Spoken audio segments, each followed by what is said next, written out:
Hello, everyone, and welcome to another episode of the Optimistic Future podcast.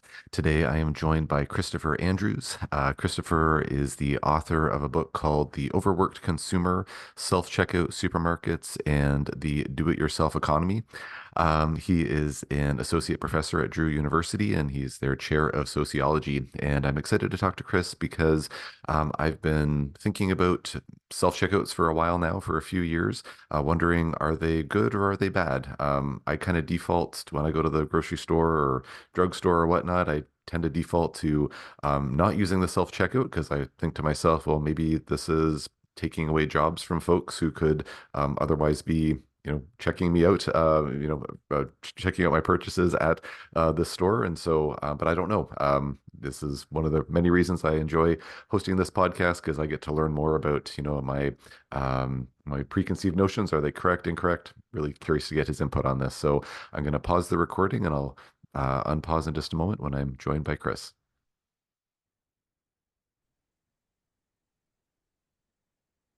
All right, everyone. I'm now joined by Christopher Andrews. Chris, thanks so much for taking the time to chat with me today. Thanks for inviting me. It's my pleasure.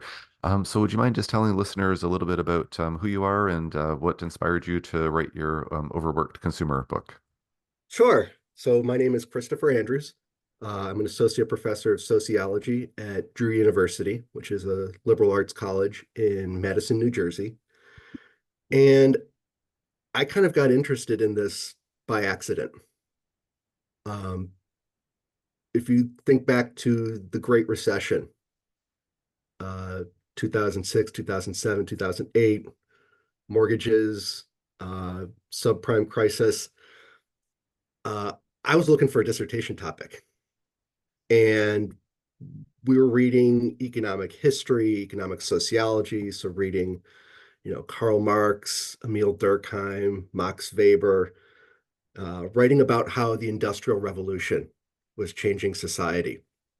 And we were taking those readings and kind of moving up to the near present, reading about the new economy, reading about the invention of the browser, reading about Google, and I was looking for a topic.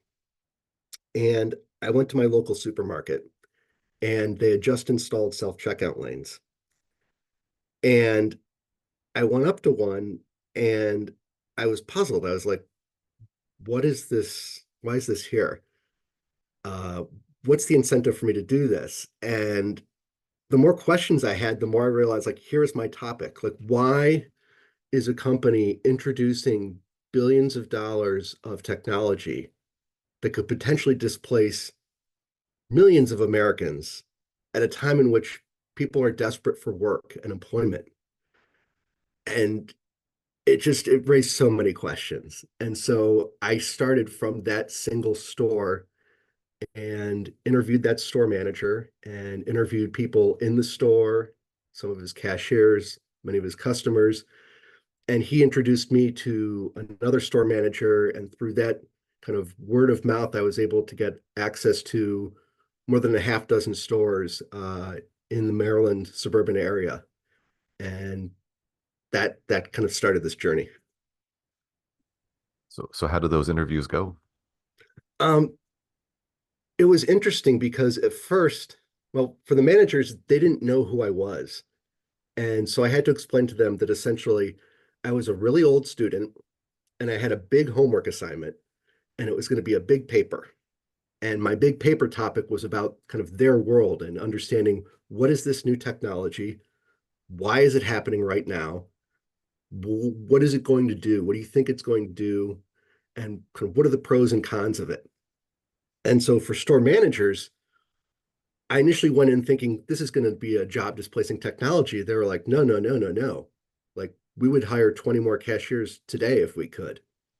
Um, for them, what I realized is that running a store, you're constantly recruiting, training, and hiring people because most cashiers don't last a year.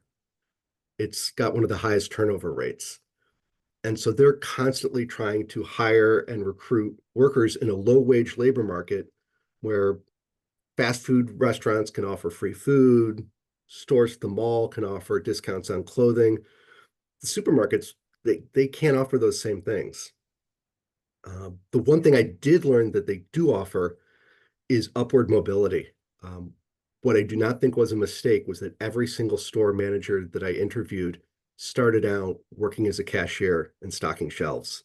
Hmm. And so it's one of the few industries where you still have this robust internal labor market where people at the top often started out at the very bottom, which made me all the more concerned about the potential that self-checkouts were going to eliminate cashiers' jobs. So for managers, they said no. First of all, like we need to hire people. They also pointed out that corporate headquarters closely monitored how much sales volume was going through them, um, in part because they wanted to manage the public relations appearance of what they were doing. They didn't want it to come off as something they were forcing customers to do. They wanted to emphasize that there was still going to be personal face-to-face service.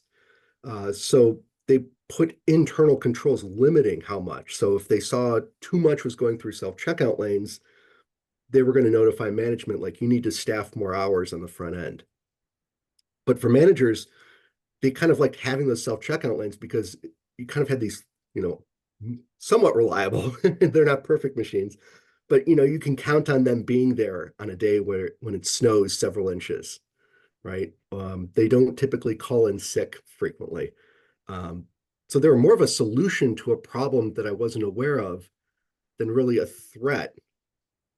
Uh, but the other thing that I think we came to quickly find out was that stores quickly learned if they didn't staff self-checkout lanes, customers would either leave and go to their competitors.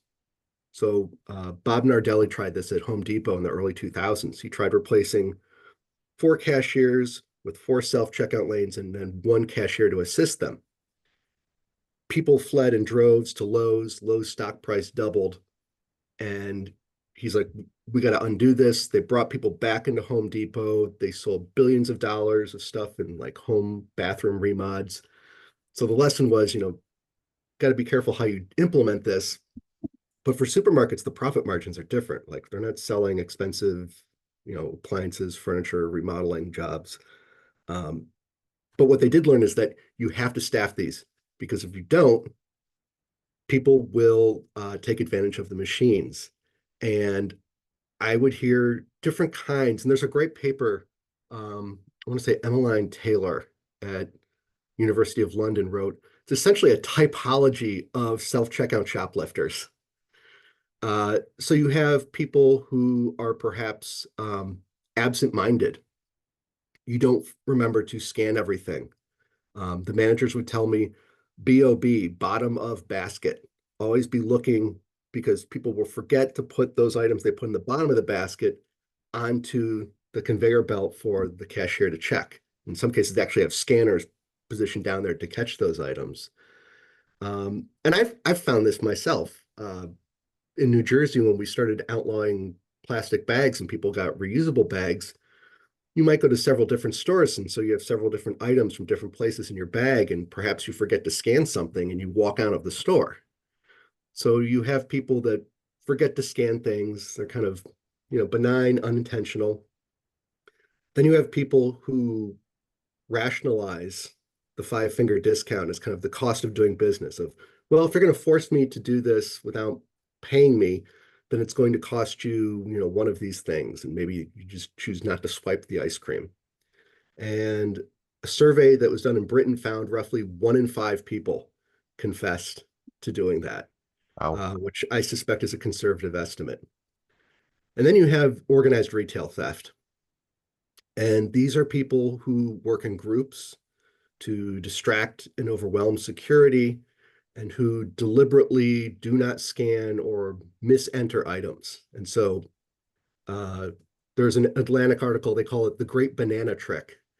But a story that I was told by a couple of managers involved, they'd get this Alaskan king crab legs and be like $22 per package. And they'd get these big skids of these frozen crab legs in the back, break them down, bring them up to the front of the store, put them in the display.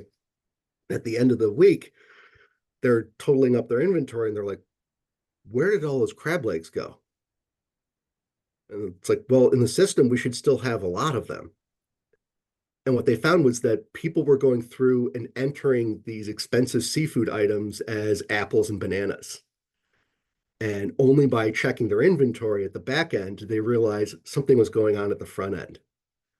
And so if there isn't somebody there to physically stop you, you can, with some items, misenter them as things. A couple of weeks ago, I was shopping and I get impatient. I just want to get in and out as quickly as possible. So I'm just like, it's a navel orange. And I just click the button and I hear the cashier yell out like, a different kind of orange. And it's like, really? Like, so that was a big factor that ended up limiting self-checkout lanes. And I don't think they have come up with a perfect solution. Um, yeah. So far, I'm feeling sympathetic towards the store owners and saying like, oh man, like you're putting these self-checkouts there because you are having trouble, finding enough employees. Um, you're maybe it's not the most I don't know, cost-effective option for them because they're losing money to, the organized crime, the absent-minded folks, the folks who feel like they need to get some kind of compensation for, doing this work for them. So, I kind of went into this interview thinking like, oh man, like those stores are just trying to, save a buck, make more money, to heck with the job economy. But I'm feeling more sympathetic towards the stores now. So should I Eh, be in that way? Because you know this issue inside and out. So. to a certain extent, I mean, each little store kind of operated like its own little fiefdom or kingdom. And once you got entree, you kind of learned how the kingdom operated, and they operated differently. One store, they had to rip out their self-checkout lanes and move them to the other end because their predominantly elderly clientele felt that they were being forced through them since they measure out their days and number of steps. Um, but when I went back and looked at, where did this come from? And as a union president pointed out, it's not like we were banging with pitchforks on the doors, like, please let us do more of the work. Uh, this was an engineered social experiment. And it really goes back to the birth or the beginning of the modern supermarket. So in the old model of the supermarket, we would go to the store, we would present the store clerk with a list of items we wanted. They would go into this warehouse, collect the items, package them up for us, and we would pay them. Clarence Saunders, in the early part of the 20th century, came up with an ingenious idea, which the idea was if I can convince shoppers to do more of the work, how do I do that? What if I give them lower prices? And so he essentially opened up the store, and instead of clerks doing all of this work, shoppers were encouraged to do the work. And he sold it both through culture. So he sold it as liberating, right? You have the power to choose items, you can make your own decisions. But he also sold it by offering things at a lower price. And so, what businesses like that first self-service store, the Piggly Wiggly, were selling us as consumers was you do more of the work, we'll give you lower prices. Now, part of the reason I think the self-checkout had such a kind of rocky start is because it was introduced in the middle of the biggest recession of our lifetimes. And there was no clear economic incentive for us to participate. I still to this day think if they gave customers discounts for using the self-checkout lane, people would be far more willing and interested in doing it. Um, but when you look at those pamphlets that companies like IBM and National Cash Register put out to companies promoting it, they were saving labor costs. The first brochures I saw, they said a lot of the theft in stores is from cashiers giving discounts to their friends or stealing things. So we're going to cut down on inside theft. And we're also going to reduce your labor costs. So they really thought that stores were going to be able to cut and reduce the number of cashiers. And so stores were like, great, we're going to buy into this.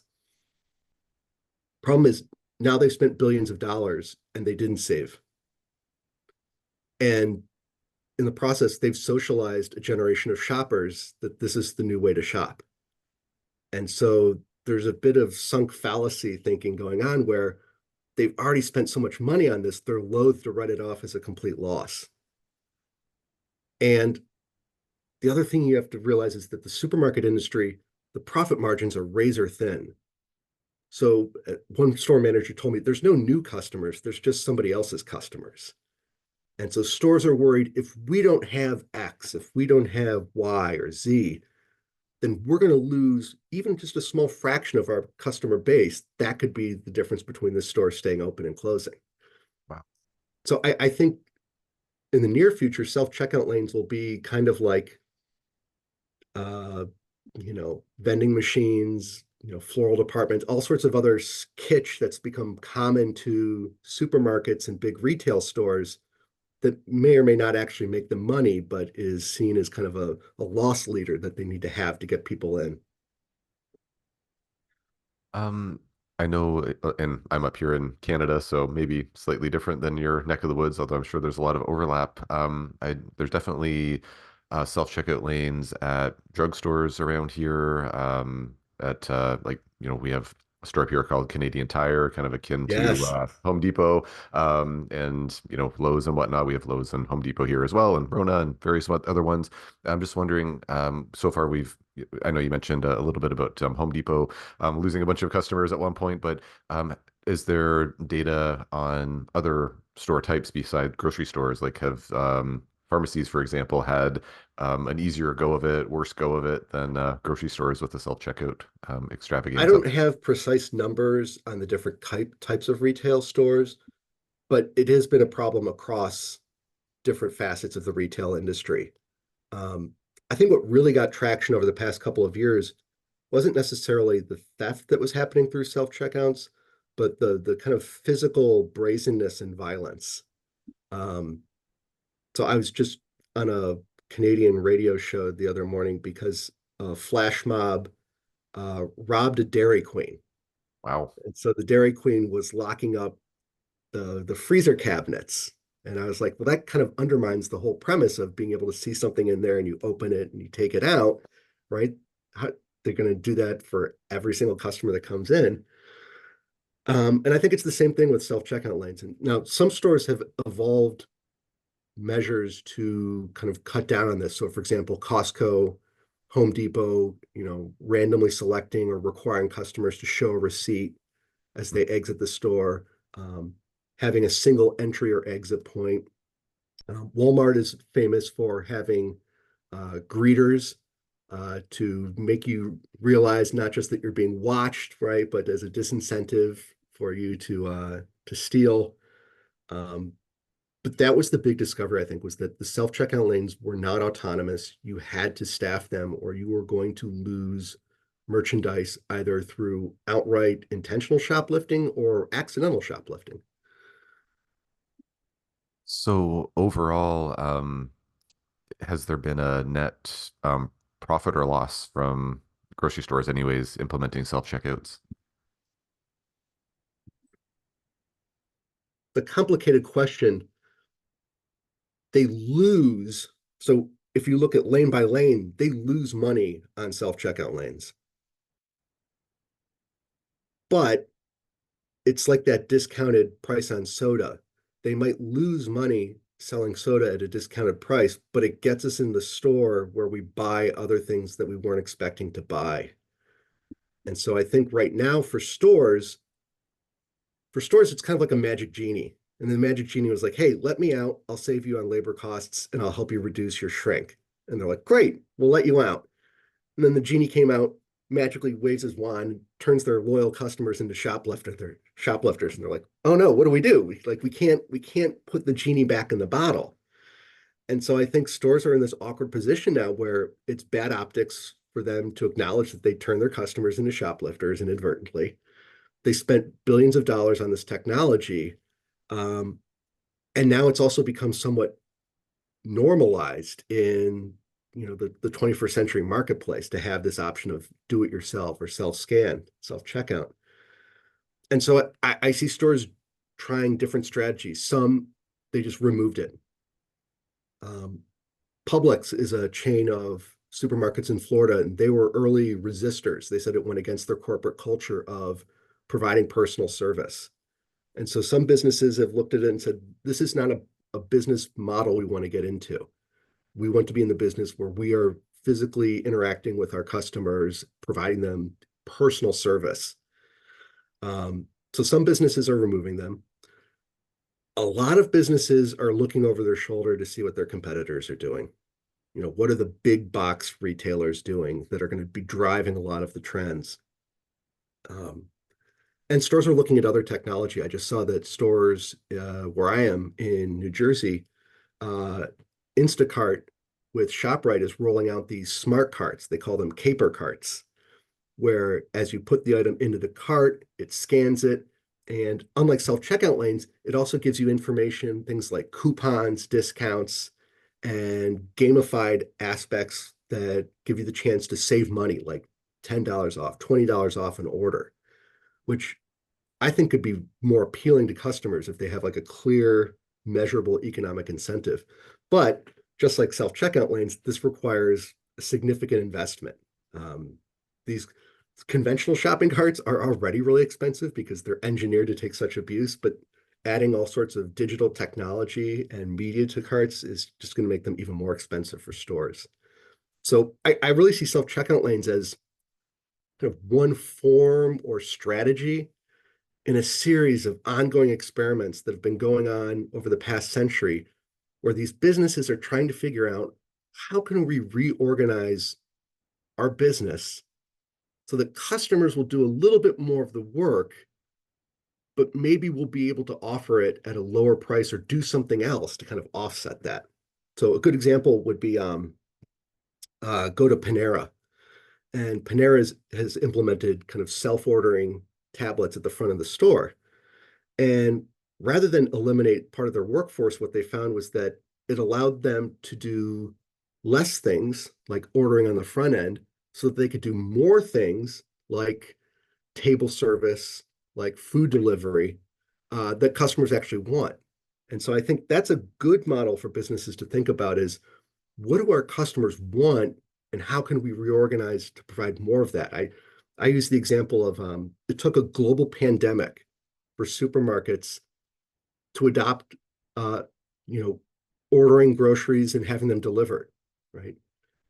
We tried that as a business when the internet in the early 2000s, grocery delivery, and it didn't work because we were in a culture of going to the store. But it took a pandemic for stores to realize, well, maybe we could have curbside pickup. That's not that complicated. Um, So, as far as self-checkouts go, in terms of impacting the job market, is there data on whether it's been a positive or a negative thing? oh, the data is clear. There's more cashiers now than there were before self-checkouts were introduced, and that's even taking into account population growth.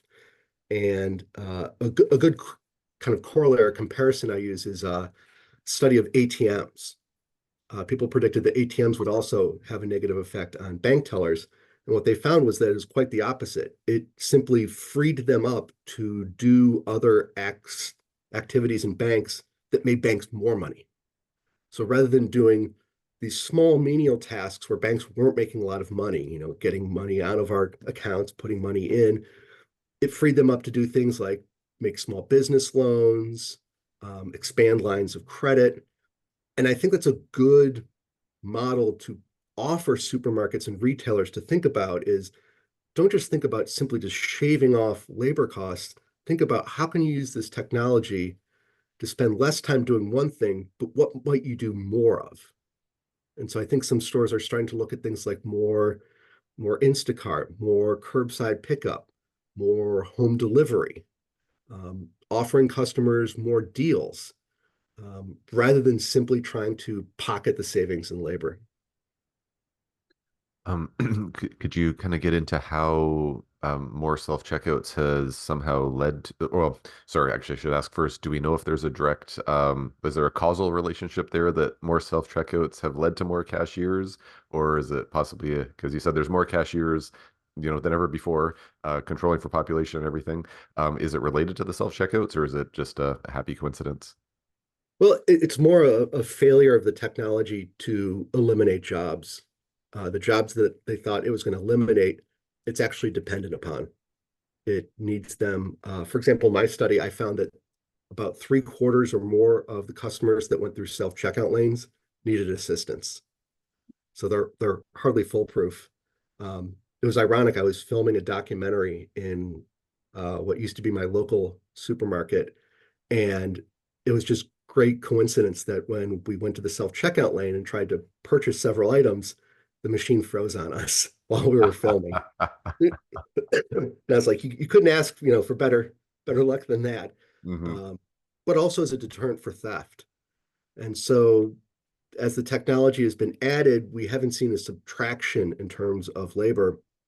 Um, and also because, again, people that would have been doing those tasks are now being freed up to do things like help customers bag their groceries, monitor the self-checkout lane, troubleshoot other things in the front end of the store. The people that I talked to that worked in the self-checkout lanes actually said they liked it because they spent a lot of their time helping people and talking to people. Hmm. Um, the other thing that I don't think really gets a lot of discussion, and I haven't been able to get good data on this, is a lot of the focus in the early 2000s, and because of the recession, it made sense, was on all the jobs that were going to be lost. And what we find is that technology might displace or eliminate or erode demand for certain kinds of skills, maybe like routine skills, um, certain manual tasks, but it also can accommodate or even increase the demand for other kinds of skills. And so as stores were putting this technology in, I felt there wasn't a lot of talk about the cost to put in the technology, the cost to service and maintain the technology. So we were all focused on these minimum wage jobs, and there was very little talk about, well, who who's doing all this work on the back end?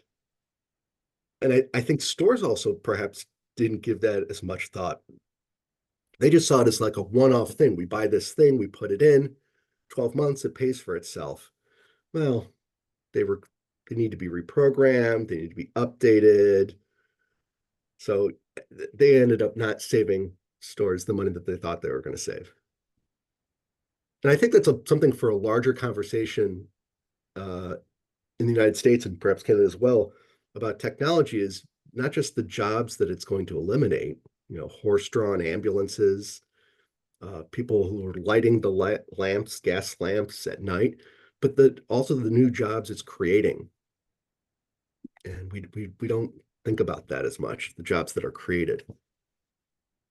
I feel like maybe you're alluding to like the concerns out there about, AI, potentially just eliminating like, every job potentially. And it's like, well, maybe not. We'll see how that goes. But um, oh shoot, I had another question. I just lost it. What is the overall, has there been a positive or negative impact on the economy at large from self-checkouts? It's a good question. I think it's hard to say in part because businesses were never willing to fully let the genie out of that proverbial bottle. The one exception that I can think of is Tesco, a UK retail company, bought up a bunch of stores in the West Coast about a decade ago and piloted a business they called Fresh and Easy. It was going to be a lot of prepared foods, not as expansive range of offerings, and it was all self-checkout.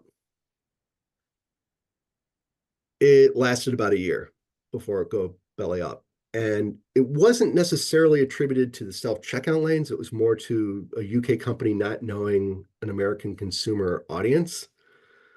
But most businesses have not been willing to go fully self-service for a variety of reasons. Uh, the supermarkets that I studied, most had 4 to maybe 6 self-checkout lanes at any given time, but also had human-operated cashier lanes, and sometimes even took the self-checkout lanes offline as an option. We see today that some stores are actively trying to limit how many items you can bring through self-checkout, precisely because of some of these security concerns.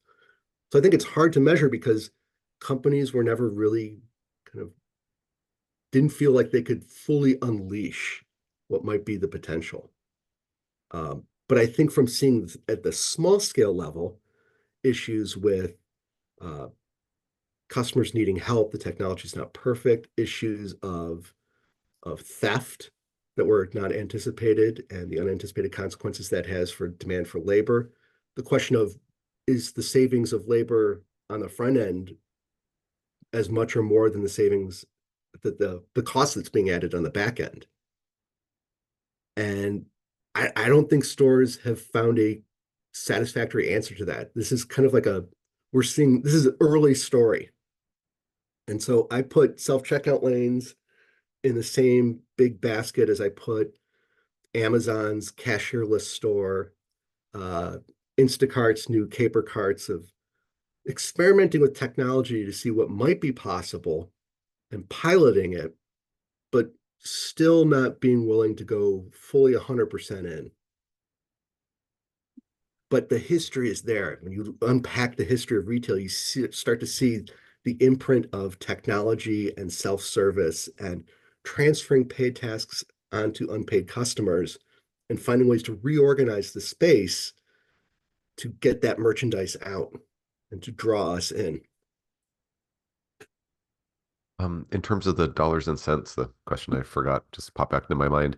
I was listening to your interview for the Freakonomics Radio podcast recently, and I can't remember if it was you or somebody else that was part of that episode, but I think they said that a single self-checkout unit is around $125,000. Is that correct? They range. Some are, $50 to $60,000. Uh, some of the technology that businesses like McDonald's are piloting is six figures, hundreds of thousands of dollars. It is expensive technology, and it's also not autonomous. And I think a lot of the fear we have about AI and automation goes back to our fears about computers, and which goes back to our fears about, you know, the Industrial Revolution, the assembly line, man versus machine, and the limits to which this technology is actually independent of us. Um, AI needs a lot of data read into it to be functional. Um, and it's still very imperfect. I show students all sorts of examples of AI. I remember first time I asked for a summary of my book and instead provided a summary of a similarly titled book, but not my book. um, but I think it's that using technology, um, and we're going to see this in supermarkets, whether it's a smart store that can detect movement of products in the store, our refrigerators telling stores when we're getting low or running out of items. Um, but it's so competitive. There's so much competition that I think the change is going to be slow and incremental, rather than very big and sudden.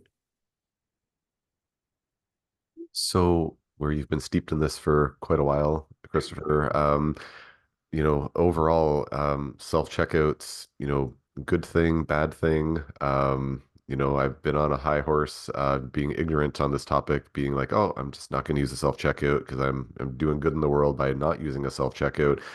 After learning more today, I'm kind of like, oh man, I almost want to like give the store a hug and say like, I'm sorry for like, I feel bad for you because it sounds like it's created maybe more problems than it's worth potentially, or made more complexity for them. So feeling a little bit less high and mighty about it now from what you've said. But I don't know, unless maybe I've Oh, messaged froze wrong or up on me something. there. But oh, what? Oh, did I lose you there, or you lose Yeah, you me? just froze for a second. Oh, okay. Um, just wondering, overall, would you say that self-checkouts, like, There we go. all right, I'm not sure what happened there. Can you hear me okay? Yeah. So you're talking Okay. about, like, is our self-checkout lanes good or bad? Are they good or bad? Yeah, what's your verdict? Uh, they're us. It's a mere reflection of us. It's our product of our work. So they can be used for good, they can be used for bad. Um, People ask, do I use the self-checkout lane? I say, yeah, of course. If there's long lines and I only have a handful of items, it can be a faster, more convenient way to shop. But I've also been to a store where they had no cashier lanes open, and I had a cart of goods. And when I asked, could somebody check me out? They're like, "Oh no, we have self-checkout." And I just walked away, left, dozens of items that probably cost the store time and effort to restock and reshelve. So I think the challenge for businesses is to figure out what is a way that we can use this technology, not just for cutting costs and corporate profit, but using technology in shopping that will also make shopping for us a better experience. And I think if they do it right, they'll find a way that will both help businesses make money, but also for us make shopping a more satisfying, convenient experience. Sounds good to me. Do you, just out of curiosity, do you do you have do any consulting for businesses? Have businesses reached out to you to say, "Hey, you've been," I don't know, that sounds like a very logical approach to take, but I have my own, I don't have a retail business, so yeah, I'm just curious. Did I people got have, I got reached out to by a company called Zip In, like Zip In and Out. mhm. And they're like, we're a technology company, we're not necessarily a retail company, but their pitch is technology that allows you for cashierless transactions at venues like airports, concert venues, stadiums, with the idea being that we could go to a baseball game and then in between innings we can grab a beer and a hot dog and we don't have to wait in line. Mm, Um, and they asked me to do some consulting for them. They had a big survey, national level survey of attitudes towards self checkout lanes, both from retailers' perspectives, but also customers. And one of the really fascinating things that we discovered was that across age groups, when self checkouts first came out, they thought, okay, younger people will glom onto this, older people are going to have more problems. But what we found when we looked at the numbers was across age groups, between a quarter to a third of customers in every age group hated self-checkout lanes. mm, interesting. And so rather than some sort of generalizable narrative about, age groups and cohorts, it was, wow, a significant portion of the American public hates this stuff, which to me said right off the bat of, well, then that can't always be the only option because you're going to turn off a lot of your customers. Mhm. Um, so but yeah, I if I could do more consulting, I probably would enjoy it. I have my students go into local businesses and they'll like look at the stores and kind of make observations and what is the store doing well and maybe what kind of things might they try to change. And we've used the university bookstore as kind of like a lab sometimes to do little experiments, having students take control of the window displays. Um, But again, I'm a sociologist, so they always assume I'm there to cause trouble rather than to help them drive up revenue. Fair enough. It's funny, Are, when I first went into the stores, uh, I went in there and I had a notebook. I'm taking notes. The employees were convinced that I was an FDA, like a food inspector, a government official, that I was like an undercover secret shopper from corporate headquarters. None of the people in the stores I could convince that I was actually who I was. It just seemed incredulous to them. Like, no, no, no. Okay, we'll answer your questions. mhm. Um, well, Christopher, as our time's winding down here, I was just wondering if you could tell listeners just a bit about your book, The Overworked Consumer, Self-Checkout Supermarkets and the Do-It-Yourself Economy. And I know just before we started chatting for our interview today, you mentioned you're working on another book as well. So would you mind just telling us about those two projects, please? Yeah, yeah, yeah. So The Overworked Consumer is a book about this kind of my adventure into this world of self-checkout lanes and supermarkets and the history of retail and where we're going retail in the future, shopping in the future. Um, and that's out with Rowan and Littlefield. And I'm currently working on a new book with Bloomberry, ABC, CLIO, about the gig economy. And it's going to include chapters on the gig economy, but it's also going to include essays from people directly involved, people involved in the companies that are creating these jobs, people who are driving for companies like Uber and Lyft.